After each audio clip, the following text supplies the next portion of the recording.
As negotiations draw to a close, nations are still sharply divided over the future of fossil fuels. Delegates representing dozens of countries have rejected a draft climate agreement that does not include a roadmap to transition away from fossil fuels. Over 30 nations from Africa, Asia, Latin America, the Pacific, the United Kingdom, as well as European Union member states, have co-signed a letter opposing Brazil's draft proposals. The signatories include Mexico, Colombia, Guatemala, Sweden, France, Palau, and Vanuatu. While petrostates, including Saudi Arabia and Russia, as well as some of the world's largest fossil fuel consumers, China and India, reportedly rejected the proposal to transition away from fossil fuels, the U.S. did not even send an official delegation here to COP30, with the Trump administration boycotting the climate talks. On Thursday, UN Secretary General Antonio Guterres took questions from the press. This was the BBC. Secretary General, what message do you want this conference to send to Donald Trump? We are waiting for you. Do you see a possibility of him engaging in this process in a positive way? Hope is the last thing that dies. After the news conference, I attempted to follow up with UN Secretary General Antonio Guterres.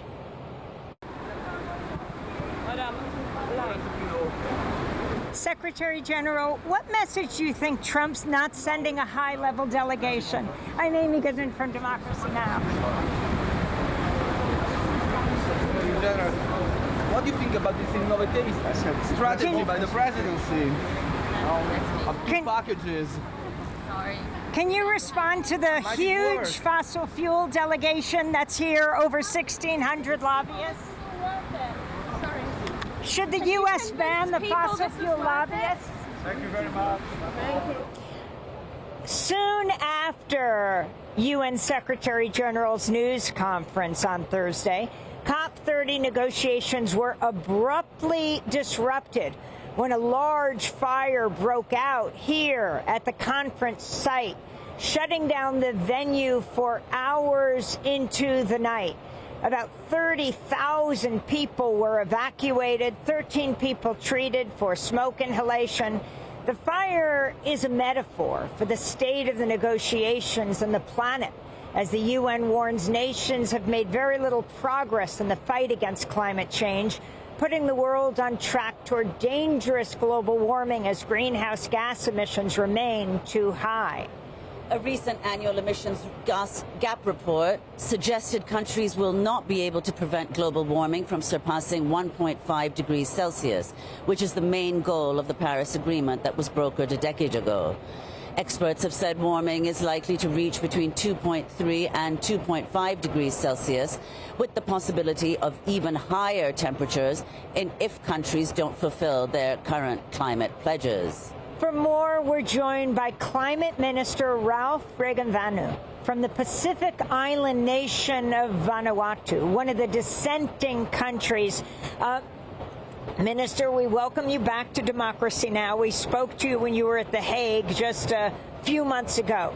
But if you can start off by talking about what just happened. You just came over to Democracy Now! After participating in a press conference. There is going to be the final draft coming out of this UN Climate Summit.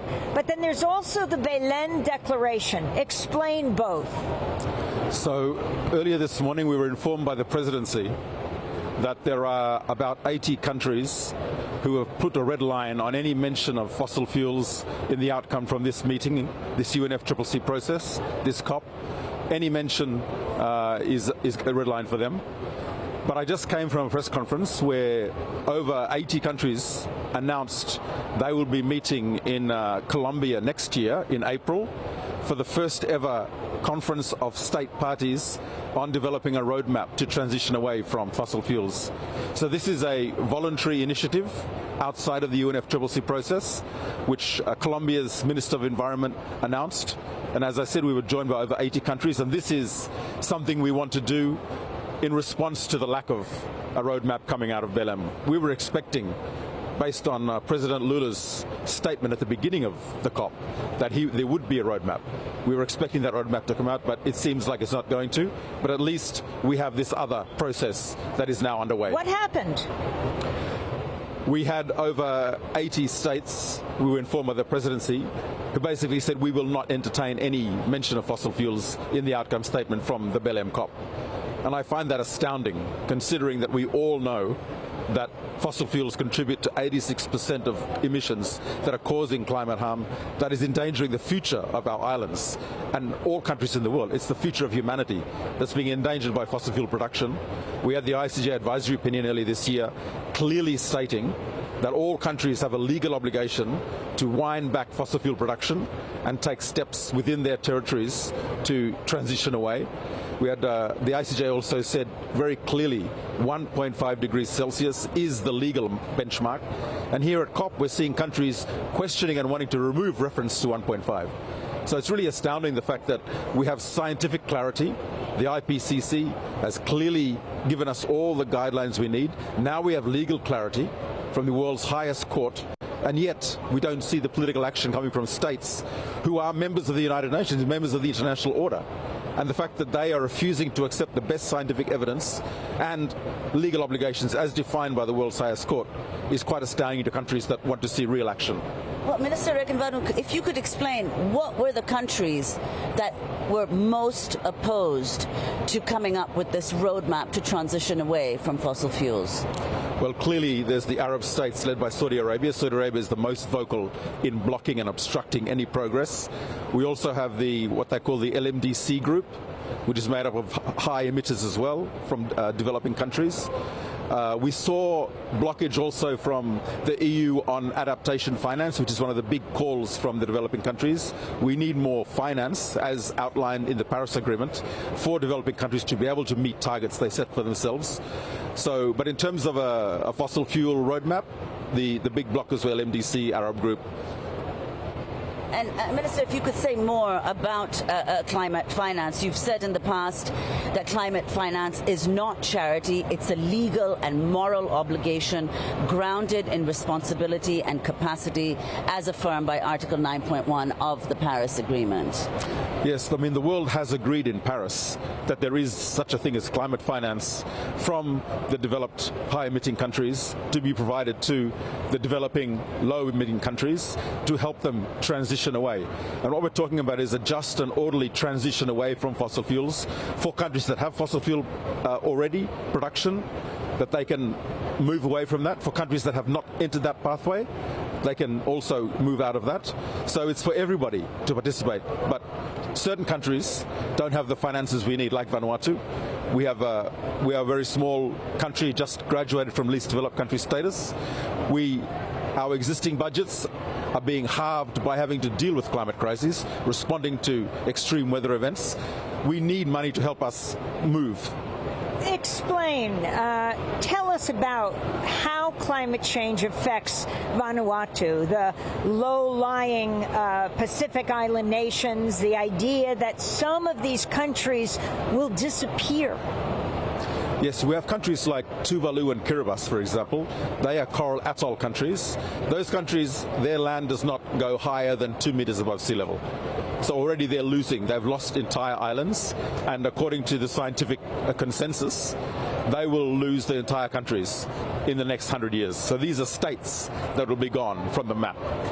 Vanuatu is fortunate in that we are high islands, but we also are losing most of our low-lying areas where a lot of agriculture is, a lot of people live. So for us, we are independent, politically independent states. We have decided on how we want to develop our countries, but we cannot. Our futures are being curtailed by the conduct of other large states who don't seem to care whether we have human rights equivalent to them, and basically through their actions, curtailing our futures, and especially for our younger generations. But if you could go back, let's go back to the question of climate finance, which is what is essential to prevent what you're saying. What did this draft call for? It did say that we should that states should triple the financing available to help countries adapt to climate change. So by 2030 from 2025 levels. So in other words, within 5 years, triple the financing. Yes, that is what we've been asking for. I don't know. I think it's a red line. I don't think it'll get in the final text. But the point I want to make about climate finance is there are so many billions of dollars going into the fossil fuel industry, which is the cause of the climate crisis. If we get that money out of what is causing the climate crisis, we do have the funding available to help us with this transition, this tripling of adaptation finance we're talking about. It's very clear to us. You need to transition away from fossil fuels is the way to get that finance that we are needing. And where would the finance come from? What From countries? the fossil fuel industry, from the subsidies that are provided. We just see governments giving huge handouts to fossil fuel companies to continue to extend the production pipeline. But in reality, we're seeing the entire world starting to move away.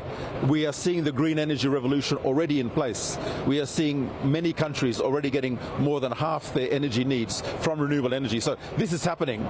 It's just obstinance and vested interests and profit that is keeping the fossil fuel pipeline alive. Are these COPs worth it? I mean, you have, yes, the largest indigenous population accredited here, moving in on 1,000, but you have well over 1,600 fossil fuel lobbyists. What kind of effect does that have? And the fact that just mentioning the F word, what Kumi Naidoo called fossil fuels, has been completely nixed in this. Now, Brazilian President Lula says he is going to South Africa to the G20 with this declaration calling for a transition away. This is a large oil-producing nation where we are right now in Brazil. But are these gatherings worth it? The UNFCCC process is a consensus-based process, and that is the problem with it. The problem is that we have a large number of countries who already know that we have to transition away from fossil fuels, already know that we need that language. We need to respect the scientific consensus of the IPCC. We need to stick to the 1.5 degree goal. But we have a certain number of countries who are vested in the fossil fuel pipeline. I would say not their populations, but certain members of the political classes. And so we're seeing these people blocking progress for the entire humanity. And it's a result of this process that is flawed. So we need to fix the process, and that is something we are looking at as well.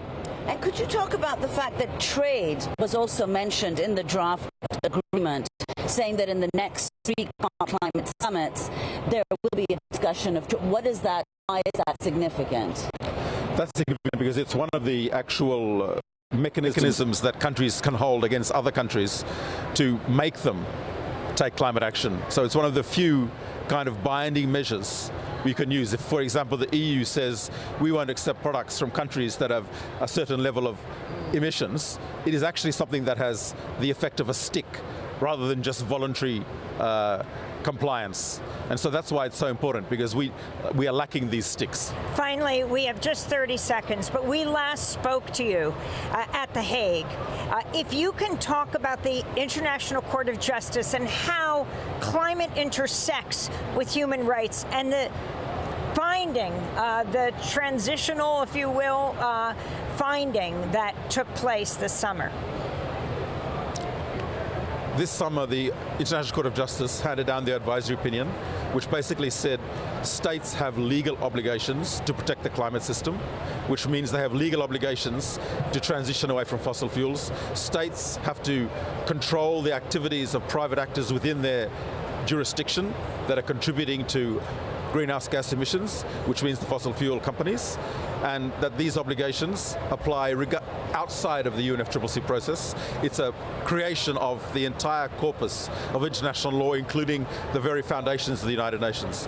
So international cooperation, states allowing other states to continue to thrive and their populations to have the rights that are guaranteed under the UN Human Rights Conventions, requires states to take legal action on reducing emissions. We want to thank you so much for being with us. Ralph Regenvanu is Vanuatu's climate minister, one of the islands in the Pacific Ocean, one of the dissenting climate ministers here. Thanks for watching Democracy Now! On YouTube. Subscribe to the channel and turn on notifications to make sure you never miss a video. And for more of our audience-supported journalism, go to democracynow.org, where you can download our news app, sign up for our newsletter, subscribe to the daily podcast, and so much more.